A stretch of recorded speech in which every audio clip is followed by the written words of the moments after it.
School supplies bag check. Hey, let's go. So yun nga guys, nagpabalik na naman po tayo sa another video na naman. So for today's guys, tayo ngayon ay school supplies checks para sa darating na pasukan ngayon June 16 guys.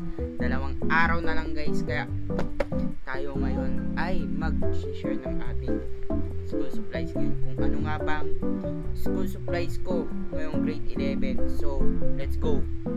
Bag ko ito nga pa yung bag ko. Hawk, galing, hindi siya original guys, pero bag siya ng Hawk. Yan, Hawk siya guys. Maganda din kasi yung kulay guys. Kulay puti tapos kulay gray. Yan. O diba, apakaangas. So kaya yan, ito yung ano natin guys, bag natin para this pasukan. Let's go. Open na natin yung bag natin. Unang-una sa bag natin guys, itong pinakaharap, meron tayong ditong scientific calculator guys. Itong scientific calculator natin guys ay Casio. Syempre guys, sa grade 11 kailangan daw ng calculator, lalo na pag STEM or yung student ka. Syempre lahat naman ng strand is meron math, kaya kailangan natin to. Ayan, pakita natin. Yan, ito pa talaga yan, no? Pindutin, no? Yan guys, ito yung first on the list natin guys. Yan, meron pa siyang bag dito guys, no? Ito nga pala ay galing sa kuya ko, kasi ginamit niya to nung board exam, kaya maraming salamat. Kaya yan, balik na natin dito.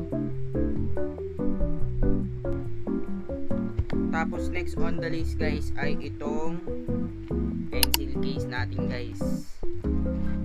Itong pencil case natin guys is nandito yung highlighters natin para pag nanonood, gagalan ko lang para matandaan ko kung saan nakalagay yung parang pin ko. Tapos next guys is ito, ball pen Pilot BP1 RRT. Yan, dalawang black na Pilot, tapos isang red, tapos isang blue naman. So yan, apat na ball pen ng Pilot, no? Sobrang lupit. Tapos ito naman guys ay gel sign pen to guys, kasi maganda din to pang sulat guys, kaya yan, tinunga ko. Tapos meron pa tayo guys, ito iPen XS Max, yung parang na ano, yan. Tapos meron tayo dito, yan, meron tayo dito lapis, tatlong lapis, kasi kailangan din natin to guys para sa school. So yan. So next naman tayo guys, no, tatlo nga pala guys yung dala ko guys, kasi malupit ako eh, good student ako eh. So first natin guys ay ito, yan, correction tape, dalawang correction tape, yan, para maangas. Tapos isang glue guys, stick glue stick, yan, Mr. DIY. Tapos ito, kailangan din natin to, maliit natin na. Tapos dito guys, no, yan, kailangan daw natin to guys, kasi madami daw tayo susulatin yan eh, kaya kailangan natin to stapler. Para i-stapler ko na lang sila guys, para di mawala.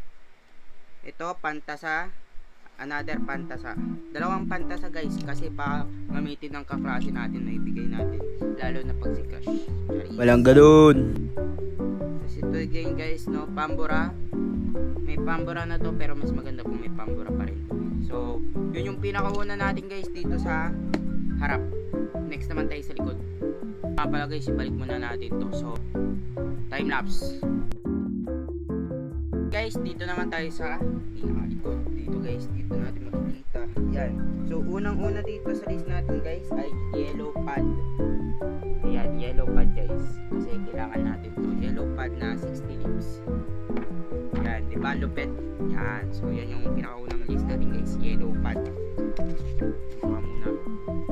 Yan, yan. Tapos ito naman guys is next is ano to, yellow ruler pad, parang crosswise guys, pag ganun, basta yung pag ganun na maliit. So yan, ito kailangan natin to. So yun yung second list natin guys. So ito, long paper, ito ba, yeah, lengthwise, 1, 2 lengthwise, yan. guys, kaya pwede din natin siya makita. So next din natin sa list guys ay itong maliit na 1/4 page. 1/4 daw guys. Kasi nung dati guys, nung grade 10 ako, grade 7 to 10 ako guys, di naman ganito yung 1/4 pero parang biglang parang ganito nga lang yung 1/4 oh. Ganyan lang guys. Ganyan lang. Yan, ganyan lang yung 1/4 no. So yun. Next natin sa list ay index card. Ito guys, index card. Kailangan natin tong index card kasi baka tawag-tawagin tayo ng mga teacher natin pag recitation. Yan, index card.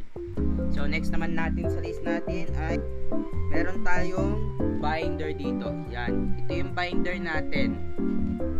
Ito, binder natin. Ito yung binder natin. Yan, binder natin yan. Basta binder. Ayan o.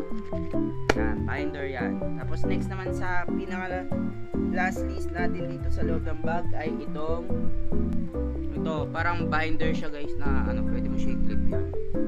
Yan, diba? Pwede mo siya tanggalin. Wait lang. Pwede mo siya i-ganyan. Tapos pwede mo siya i-reveal o kaya tanggalin yung ano, paper. Pero wag na natin tanggalin yung paper. So, yun. Ito, binder kailangan kasi kailangan natin ito guys. So, nagtatanong kayo guys is bakit may binder na ako tapos may clipbook? Kasi guys, dito ako parang syempre guys, pag mabilis yung teacher mag-discuss tapos parang biglang nakakalimutan tapos biglang napuputol, so dito tayo tapos dito natin siya ipa-finalize. Yan, kasi student tayo, dapat may notes tayo guys, lalo na pag exam. So yun, tapos ito naman guys, next natin sa list ay ito, payong. Syempre pag mainit ay, so kailangan natin ng payong. So meron pa akong, so yun lang guys, yung mga nandito sa likod, yun lang naman. So pa nakasama dito yung earphones, power bank, perfume, init, syempre yun. So yun lang naman guys yung bag grade natin ngayong umaga, no? Ay, umaga. So yun, ito yung bag grade natin ngayon, no? Handa na ako pumasok sa June 16 guys, ready na ako. So yun, ready na ako guys. Kaya yun, peace out, paalam.